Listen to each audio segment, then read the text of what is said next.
হাফলঙত লাডাখৰ ষষ্ঠ অনুসূচীৰ আন্দোলনৰ অন্যতম নেতা সোনম ৱাংচুক উপস্থিত। লাডাখৰ ষষ্ঠ অনুসূচী আন্দোলনৰ অন্যতম নেতা পৰিৱেশবিদ তথা আমিৰ খান অভিনীত বোলছবি 3 ইডিয়টছ খ্যাত সোনম ৱাংচুক হাফলং আহি উপস্থিত হৈছে আজি। ষষ্ঠ অনুসূচীৰ অধীনত থকা ডিমা হাছাও জিলাৰ ৰাজনৈতিক আৰু প্ৰশাসনিক ব্যৱস্থা অধ্যয়নৰ বাবে হাফলং আহি উপস্থিত হৈছে নেতাগৰাকী।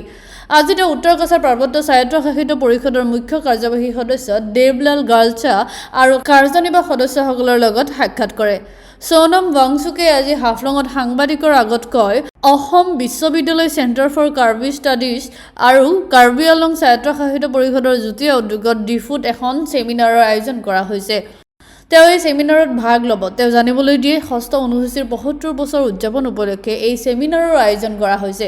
এই ছেমিনাৰৰ বিষয়বস্তু হৈছে ষষ্ঠ অনুসূচীৰ অধীনত থকা জনগোষ্ঠীৰ সংস্কৃতিৰ সংৰক্ষণ, সামগ্ৰিক উন্নয়ন আৰু পৰিৱেশ সংৰক্ষণৰ ওপৰত আলোচনা।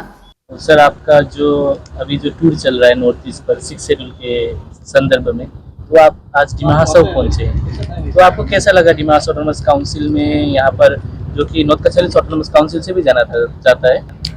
पहले तो ये बताएं कि हम असम में सीखने के लिए आए, क्योंकि कार्बी आंगलोंग में एक सेमिनार हो रहा था जो कि असम यूनिवर्सिटी और सेंटर फॉर कार्बी स्टडीज और ऑटोनॉमस काउंसिल कार्बी आंगलोंग के सौजन्य से, तो हम उसमें भाग लेने के लिए आए, खासकर सीखने के लिए।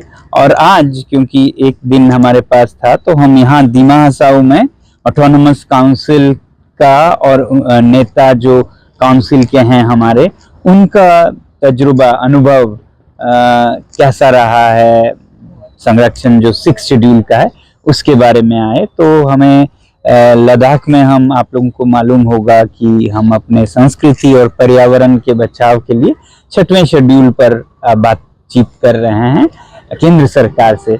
तो यहाँ आकर हमें बहुत अच्छा लगा। मेरे साथ हमारे लद्दाख के एपेक्स बॉडी के चेयरमैन शेरिंग साहब भी हैं। तो हम, क्योंकि यही अभियान लद्दाख में चल रहा है, तो इस बारे में हम जानना चाहते थे कि जहाँ जहाँ ये प्रावधान है वहाँ क्या क्या हो रहा है। तो हमें बहुत अच्छा लगा कि इस संविधान के इस प्रावधान से, जो कि हमारे पूर्वजों ने 1950 में रखा, उसकी वजह से यहाँ की जनजाति, संस्कृति, जमीन या फिर पर्यावरण, उन सब का काफी बचाव हुआ है। हाँ, चुनौतियाँ जरूर हैं और उस पे और दोनों तरफ से वो होनी चाहिए बातचीत, और इसे और बेहतर कैसे बनाया जाए।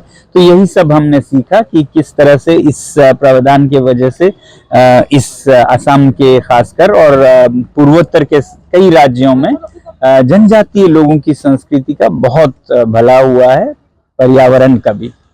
जो देखा जाए तो अभी जो इनोवेशन काफी अच्छा, अब ये अलग अलग स्तर पे जरूरी है। सरकार के स्तर पे तो है कि जो नाजुक इलाके हैं उनका संरक्षण किया जाए, वो चाहे फिर लद्दाख हिमालय के पार हो या फिर यहाँ पूर्वोत्तर में कार्बी आंगलोंग हो, डिमा हासाओ हो या मध्य भारत में हो, जहाँ जहाँ नाजुक संस्कृति और पर्यावरण है उन्हें बचाया जाए। उसके लिए जो भी संवैधानिक प्रावधान है उसका इस्तेमाल किया जाए, नहीं हो तो बनाए जाएं, मगर सिर्फ सरकार तक खत्म नहीं होती है। मैं हमेशा बोलता हूं कि इसमें हम और आप जो दर्शक हैं, आपके जो सिटीजन्स हैं, नागरिक हैं, उनको भी अपना निभाना पड़ेगा। सिर्फ सरकार कुछ नहीं कर सकती है। हम जो जिस तरह से जी रहे हैं, वो अगर कोई जिसकी सीमा नहीं हो, हम कंज्यूम किए जा रहे हैं, ब्लाइंड कंज्यूमरिज्म में